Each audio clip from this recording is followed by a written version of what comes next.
예, 예수님께서 이제 겟세마네 동산에서 기도를 마치고 가시다가 잡히는 그런 장면입니다.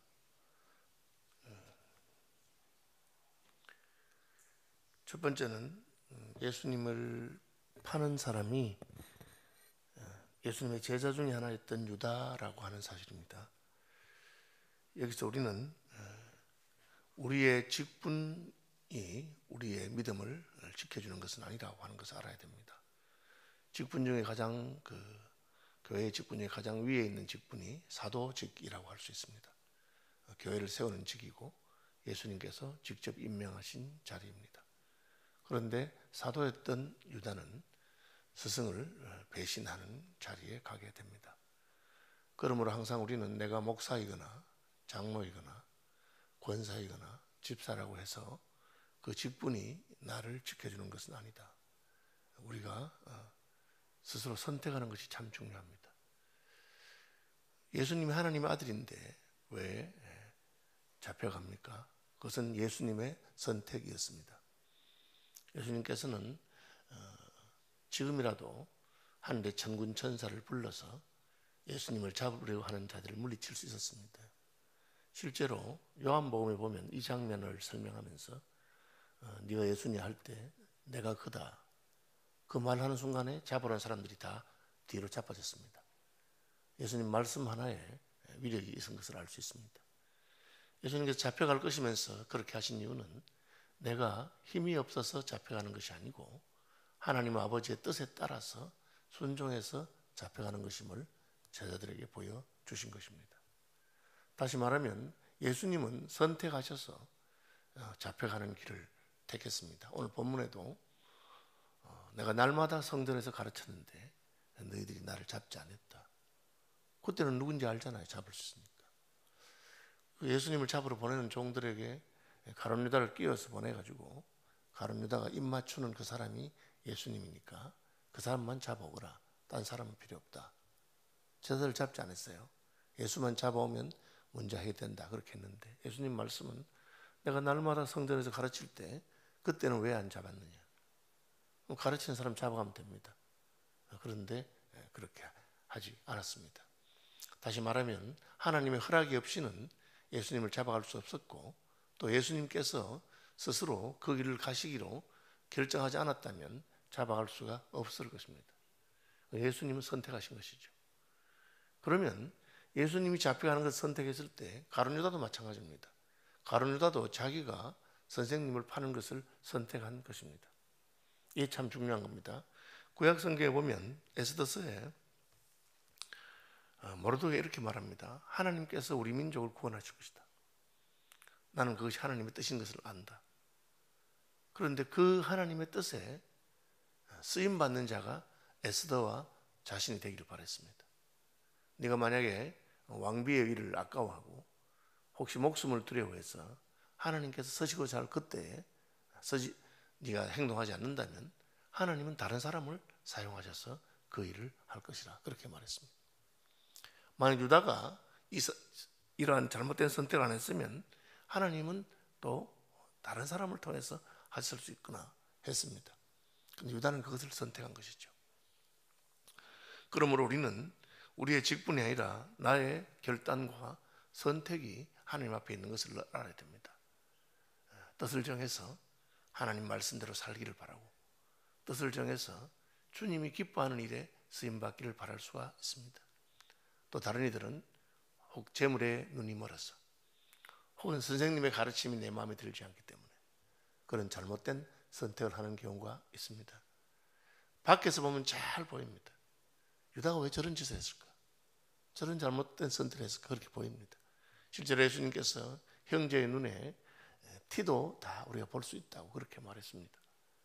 교회를 보면 어떤 교회들은 분쟁하고 다투고 싸웁니다. 밖에서 보면 왜 저런 짓을 할까?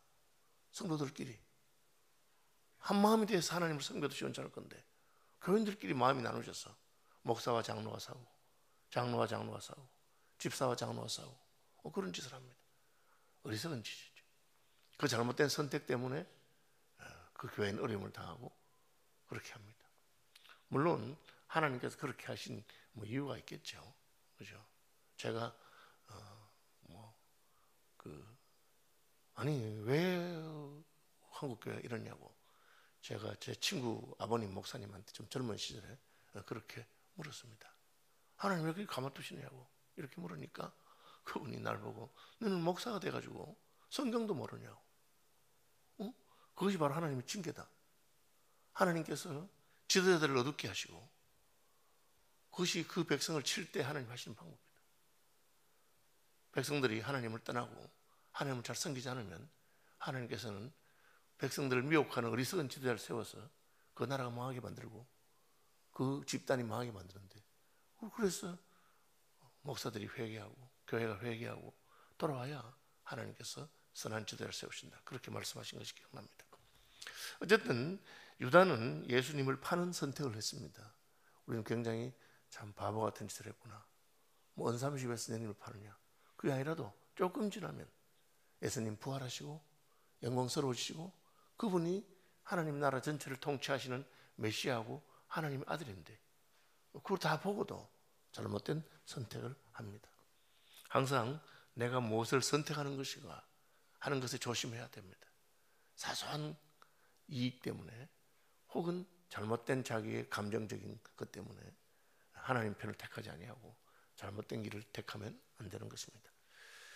그는 입맞춤으로 군호 이 사인을 했습니다. 내가 입맞추는 그 사람이 너희가 잡아갈 사람이라고 하면서 선생님에게 와서 입을 맞춥니다.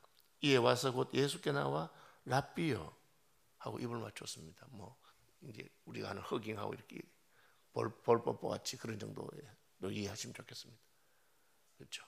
이건 친근감의 표현이잖아요.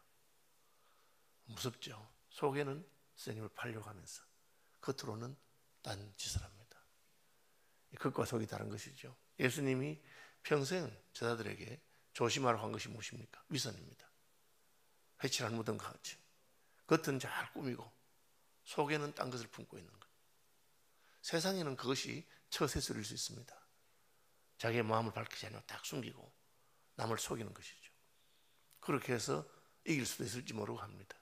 그렇지만 하나님은 우리의 속과 겉을 다 보시고 우리의 중심을 보시는 분이기 때문에 우리의 겉모습이 아무리 경건하고 멋있어 보여도 그 중심이 하나님을 떠나 있으면 하나님 싫어하십니다. 그들의 겉모습이 가장 거룩하고 경건해 보이는 사람들은 바리새인들이었습니다. 그들은 기도할 때 회당과 큰 거리 여기에서 또 금식할 때 여러 가지 종교적인 모습을 다 보여주고 있습니다. 그러나 그 속에는 잘못된 것이 있습니다. 우리는 항상 내가 투명한 사람이 되기를, 겉과 속이 같은 사람이 돼야 되지 겉 다르고 속 다른 사람이 돼서는 안 됩니다. 돌이켜 어린아이와 같이 되라 할 때 어린아이들은 그렇게 위선적이거나 숨기거나 그렇게 하지 않습니다.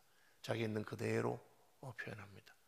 그래야 우리의 잘못도 드러나고 우리의 부족함도 드러나고 그래야 고칠 수 있는 것입니다. 자기의 마음으로는 아직까지 설득이 안 되고 하나님 말씀대로 따를 마음이 없으면서 겉으로는 그냥 거룩한 척, 순종하는 척 그렇게 해서는 안 됩니다. 충성도 마찬가지고 헌금도 마찬가지입니다. 하기 싫으면 하기 싫다 하고 못하겠다면 못하겠다 말하고 그래서 나의 수준이 어떠한 것인가를 잘 보여줘야 됩니다. 가룟 유다는 입맞춤으로 선생님을 배신했습니다. 그래서 입맞추니까 검과 몽치를 든 사람들이 무기를 들고 이제 예수님을 잡아가려고 했습니다. 예수님 그냥 데려가도 될 것입니다. 그러나 그들은 이게 지금 제자들도 있고 하니까 힘으로써 저들을 제압해야 되겠다. 칼을 들고 또 몽치를 들고 그렇게 왔는데 예수님은 칼을 든 자는 칼로 망한다 그렇게 말했습니다. 우리가 힘으로 행하고자 하는 것은 더 큰 힘이 나오면 물러가게 되는 것이죠. 제자 중에 하나가 칼을 들어서 그 잡으러 온 제사장의 종의 귀를 하나 잘랐습니다. 오늘 본문에 나오지만 다른 복음서를 비교하면 그의 오른편 귀를 잘랐다고 되어 있습니다. 그래서 잡으러 오는데 칼을 쳤는데 오른편 귀를 잘랐다니까 베드로가 왼손잡이다 그렇게 말합니다. 쉽잖아요. 이렇게 했는데 오른편 귀, 왼편 귀로 하면 이렇게 되잖아요. 안 되잖아요. 그죠? 왼편 귀로 오른쪽 잡으면 이렇게 될 거니까. 어쨌든 베드로는 칼로서 선생님이 잡히는 것을 저항했습니다. 우리가 생각할 때 굉장히 베드로는 용기가 있고 그냥 호락호락하지 않고 그렇게 했던 것입니다. 그러나 베드로의 안타까운 점은 선생님께서 이미 여러 번 자신이 잡혀갈 것을 말씀하셨습니다. 그리고 이것을 준비하기 위해서 기도함으로 준비해라고 하셨고 칼로서 그것을 막을 수 있는 것이 아니라는 것을 말했습니다. 베드로가 칼을 들고 그 제사장의 종을 친 것은 굉장히 비장한 겁니다. 같이 죽자. 나를 넘어가지 않고는 절대 선생님을 잡아갈 수 없을 것이다. 그렇게. 그러나 그것은 하나님의 큰 역사가 어떻게 이루어지는가에 대해서는 알지 못하는 것이죠. 때로 인간적으로 충성하고 하지만 그러나 그것은 결국 예수님 기뻐하시는 것도 아니고 하나님의 뜻도 아닙니다. 예수님은 그 말고라고 하는 귀가 떨어진 종의 귀를 붙여주었습니다. 기적이죠. 이때도 예수님은 여전히 능력을 행하실 수 있는 분이었습니다. 그러나 아버지의 뜻을 따라서 잡혀가신 것을 볼 수가 있습니다. 다른 복음서에 보면 아직 때가 밤이기 때문에 이제는 밤이기 때문에 너희들의 때고 밤이기 때문에 잡혀간다. 이 말은 하나님의 역사의 섭리가 지금 어떻게 흐르는 것을 말하고 있습니다. 내가 성전에서 날마다 가르쳤을 때에 너희가 나를 잡지 아니하였다. 그러나 이는 성경을 위로하십니다. 이 말은 뭐냐면은 때가 있다는 것입니다. 여러분 우리가 복음을 마음껏 증거할 수 있는 때가 있고 또 더 이상 복음을 증거하지 못하게 되는 때가 있을 수가 있습니다. 중국에 있던 한국의 대부분의 선교사들이 추방을 당했습니다. 심지어 한인교회를 하고 있던 목사님들도 추방을 당했습니다.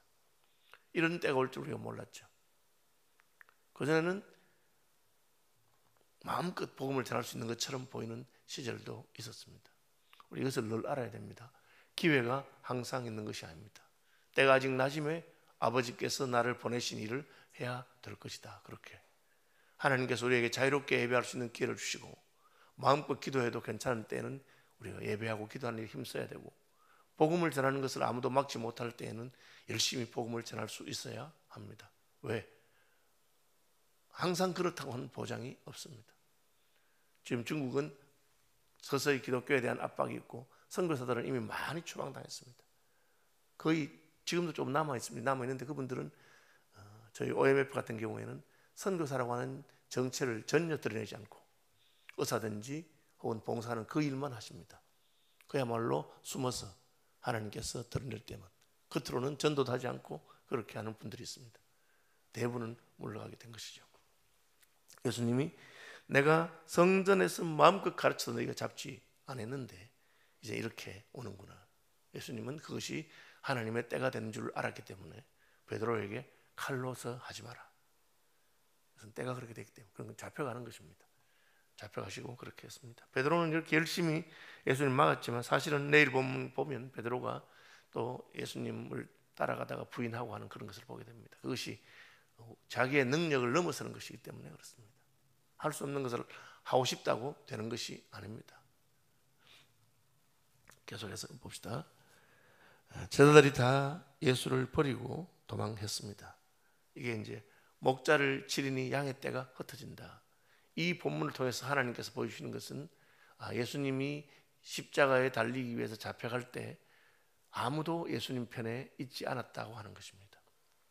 슬픈 이야기죠. 예수님이 3년 반 동안 제자 훈련을 잘못시켰나? 그런 것이 아닙니다. 예수님 바로 가르쳤습니다. 그렇지만 메시아이신 예수님이 우리를 대신해서 잡히실 때 그 주변에는 아무도 없었습니다. 그것이 하나님께서 뜻하신 바고 메시아가 당하는 고난 중에 하나입니다. 때로 우리가 하나님 일을 할 때 아무도 내 편이 되지 않는 수가 있습니다. 목회자들 가운데 자기는 진심으로 주님을 위해서 충성하고 또 교인들은 알지 못하지만 자기는 진짜 하나님 위해서 남몰래 헌신하는 것이 많이 있음에도 불구하고 교인들이 아무도 자기를 이해하지 못할 때가 있습니다. 그것을 기분 나쁘게 생각하거나 혹은 교인들에 대한 원망할 필요가 없습니다. 그것은 하나님께서 그렇게 하신 것입니다. 그것을 예수님은 알고 계셨고 그래서 제자들이 자기를 다 버리고 도망가도 이상하게 생각하지 않으셨습니다. 우리는 우리 힘으로 하나님을 더 잘 믿을 수 있는 것처럼 흔들리지 않을 수 있는 걸 생각하지만 예수님이 직접 가르친 제자들조차도 스스로는 할 수 없었습니다. 그래서 예수님께서는 부활하신 다음에 말씀하시기를 예루살렘을 떠나지 말고 아버지가 약속한 성령을 기다리라고 그렇게 말합니다. 이 말씀은 예수님이 제자훈련을 다 끝나고 이제는 너희들끼리 알아서 잘해라 그렇게 한 것이 아니고 하나님의 성령께서 오셔야만 우리는 늘 성령의 인도를 받고 그분과 함께 해야만 우리는 설 수 있는 존재인 것을 말하고 있습니다. 여러분 그걸 늘 기억해야 됩니다.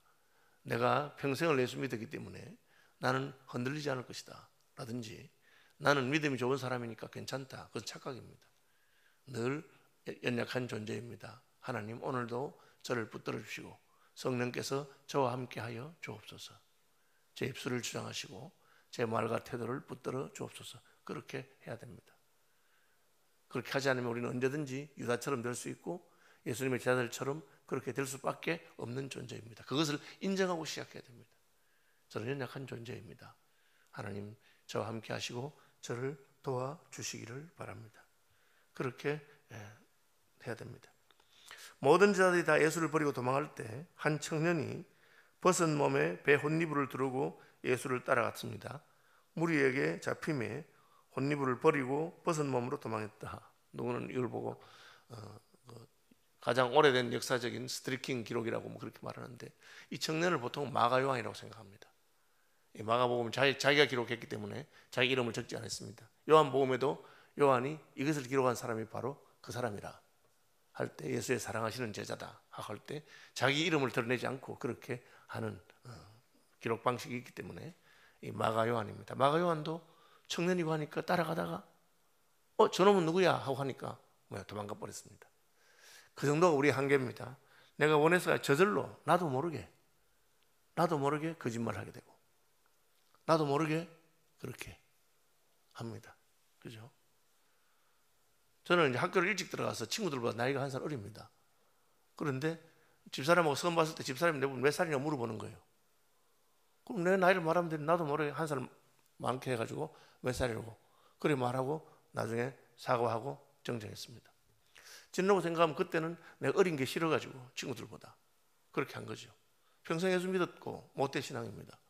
그런데 그렇게 저절로 그렇게 거짓말이 나오고 그렇게 하는 겁니다. 그게 우리 존재입니다. 마가는 따라가고 싶었습니다. 베드로도 마찬가지고요. 그러나 그렇게 안 되는 게 인생입니다. 그걸 알아야 됩니다. 늘 하나님께서 나를 붙들어주지 않으면 그런 사소한 것조차 실수하고 거짓말하고 범죄하는 인생이구나. 그래서 예수님께서 오신 것입니다. 예수님께서 우리의 죄를 지시고 또 우리에게 새 생명을 주시고 하나님의 성령을 보내셨기 때문에 가능한 것입니다.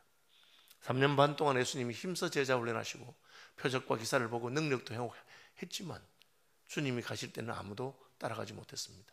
예수님께서는 그것이 예수님이 선택하신 아버지께서 보내신 사명의 길이었고 그래서 그분은 그 길을 가셨습니다. 제자들은 자신들이 아직까지는 예수님이 간 길을 갈 수 없는 존재인 것을 깨닫는 시간이 되었습니다. 말씀 묵상하시면서 기도하신 아침이 되기를 바랍니다. 하늘에 계신 우리